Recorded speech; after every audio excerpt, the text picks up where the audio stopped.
بسم اللہ الرحمن الرحیم۔ السلام علیکم ورحمۃ اللہ وبرکاتہ۔ سوچئے، کیا ایک آم کا درخت، صرف ایک پیڑ، کسی کے گھر میں نفرت کا سبب بن سکتا ہے؟ کیا یہ ممکن ہے کہ ایک پھل دینے والا درخت انسانی رشتے بگاڑ دے؟ شاید یہ سن کر آپ کو حیرانی ہو رہی ہو، لیکن آج کل لوگ اس طرح کی باتوں کو اتنا مان لیتے ہیں کہ بنا سوچے سمجھے وہ درخت کاٹ دیتے ہیں، یا پھر کسی کی بات میں آ کر اپنے دل میں شک ڈال لیتے ہیں۔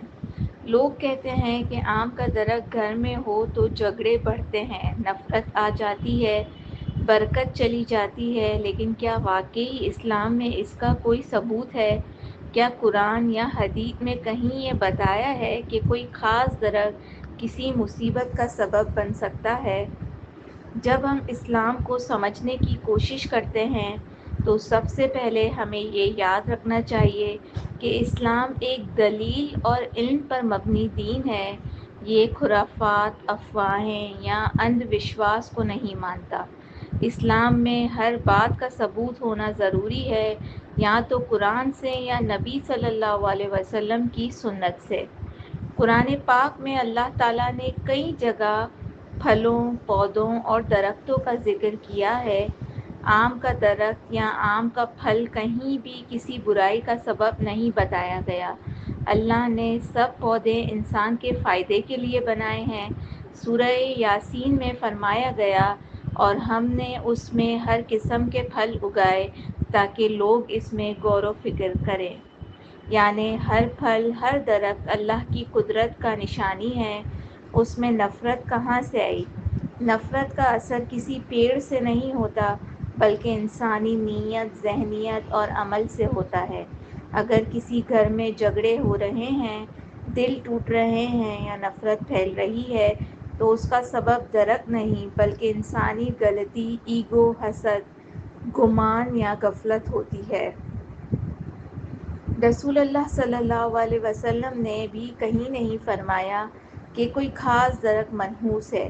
اکثر لوگوں نے کئی پودوں یا رنگوں کے ساتھ بدشگونی جوڑ دی ہے، لیکن نبی پاک صلی اللہ علیہ وسلم ان سب باتوں کا انکار کیا۔ ایک حدیث میں آتا ہے، طیارہ بدشگونی لینا شرک ہے، یعنی کسی چیز کو منحوس سمجھنا اس عقیدے کے خلاف ہے کہ سب کچھ اللہ کے اختیار میں ہے۔ اسلام میں کسی بھی چیز کو بد نصیب یا منحوس کہنا شرک کے قریب ہے، کیونکہ انسان پھر اللہ کی قدرت اور اس کی تدبیر کو نہیں مانتا۔ اگر آم کا درخت گھر میں ہے اور اس سے ٹھنڈی چھاؤں مل رہی ہے، میٹھا پھل مل رہا ہے، تو کیا یہ اللہ کا انعام نہیں؟ اگر ہم اسے نفرت کا سبب کہیں گے تو کیا یہ شکر گزاری ہوگی؟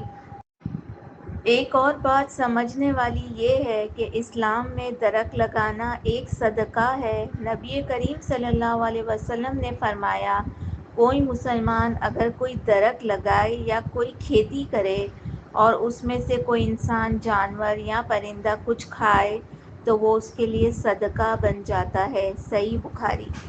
تو پھر ہم کیسے کہہ سکتے ہیں کہ آم کا درخت نفرت پھیلاتا ہے؟ بلکہ اگر کسی گھر میں درخت ہے تو وہ برکت کا سبب ہے۔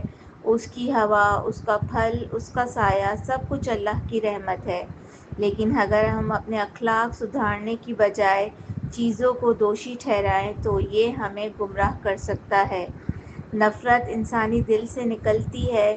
اگر ہم اپنے دل میں حسد، غصہ، شک اور بدگمانی بھر لیں تو پھر چاہے ہم پیڑ کاٹ دیں یا نہیں، نفرت بڑھتی ہی رہے گی۔ لیکن اگر ہم توبہ کریں، اللہ سے ہدایت مانگیں اور اپنی سوچ کو صاف کریں تو اللہ برکت عطا فرماتا ہے، چاہے پیڑ ہو یا نہ ہو۔ آم کا درخت ایک عام اور لذیذ پھل دیتا ہے، وہ نفرت نہیں دیتا۔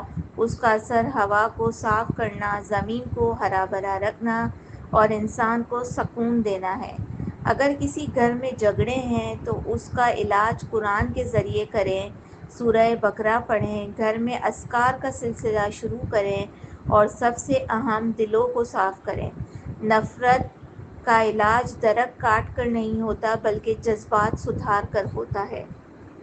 اسلام ہم سے کہتا ہے کہ ہم ہر چیز میں فائدہ ڈھونڈیں، برائی نہیں۔